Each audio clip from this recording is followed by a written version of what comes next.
ನಮಸ್ಕಾರ ಸ್ನೇಹಿತರೆ, mass Kannada news YouTube ಚಾನಲ್ಗೆ ನಿಮ್ಮೆಲ್ಲರಿಗೆ ಸ್ವಾಗತ. ಕನ್ನಡ ಕಿರುತೆರೆಯ ಅತಿ ದೊಡ್ಡ ರಿಯಾಲಿಟಿ ಶೋ ಆಗಿರುವ ಬಿಗ್ ಬಾಸ್ ಯಶಸ್ವಿಯಾಗಿ 10 ಸೀಸನ್ಗಳನ್ನು ಮುಕ್ತಾಯಗೊಳಿಸಿ ಸೀಸನ್ 11 ಸಹಿತ ಅಂತಿಮ ಘಟ್ಟಕ್ಕೆ ಬಂದು ನಿಂತಿದೆ. ಹಾಗಾದರೆ Bigg Boss season 11 grand finale ಯಾವಾಗ ನಡೆಯಲಿದೆ ಎಂಬುದನ್ನು ಹಿಂದಿನ ವಿಡಿಯೋದಲ್ಲಿ ತೆಗೆದುಕೊಂಡು ಬರೋಣ. ಮೊದಲ ಬಾರಿಗೆ ನಮ್ಮ ವಿಡಿಯೋ ನೋಡ್ತಿದ್ದರೆ ಉಚಿತವಾಗಿ ಸಬ್ಸ್ಕ್ರೈಬ್ ಮಾಡ್ಕೊಳ್ಳಿ, ಪಕ್ಕದಲ್ಲಿರೋ ಬೆಲ್ಲೈಕನ್ ಮೇಲೆ ಪ್ರೆಸ್ ಮಾಡಿ.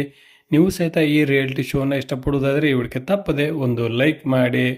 2024ರ ಬೆಸ್ಟ್ ರಿಯಾಲಿಟಿ ಶೋ ಆಗಿ ಹೊರಹೊಮ್ಮಿರುವ ಬಿಗ್ ಬಾಸ್ ಸೀಸನ್ 11 ಯಶಸ್ವಿಯಾಗಿ ಪ್ರದರ್ಶನವನ್ನು ಕಾಣುತ್ತಾ ಹೊರಟಿದೆ.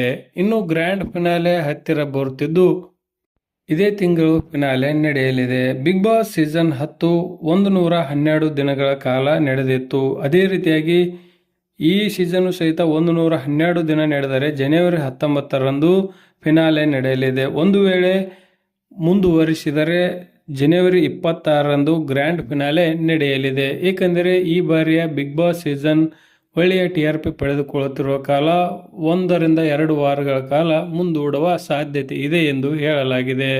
ಸದ್ಯ ಬಿಗ್ ಬಾಸ್ ಮನೆಯಲ್ಲಿ 9 ಸ್ಪರ್ಧಿಗಳಿದ್ದು ಫಿನಾಲಿಗೆ 5 ಸ್ಪರ್ಧಿಗಳು ಹೋಗಲಿದ್ದಾರೆ. 2 ಸ್ಪರ್ಧಿಗಳನ್ನು ಡಬಲ್ ಎಲಿಮಿನೇಷನ್ ಮಾಡಿದರೆ ಇನ್ನೆರಡು ವಾರ ಒಬ್ಬೊಬ್ಬರಂತೆ ಮನೆಯಿಂದ ಹೊರಬರಲಿದ್ದಾರೆ. ಇದರ ಬಗ್ಗೆ ನಿಮ್ಮ ಅನಿಸಿಕೆ ಅಭಿಪ್ರಾಯವನ್ನು ಕಮೆಂಟ್ ಬಾಕ್ಸಲ್ಲಿ ತಿಳಿಸಿ. ಧನ್ಯವಾದಗಳು. ನಮಸ್ಕಾರ.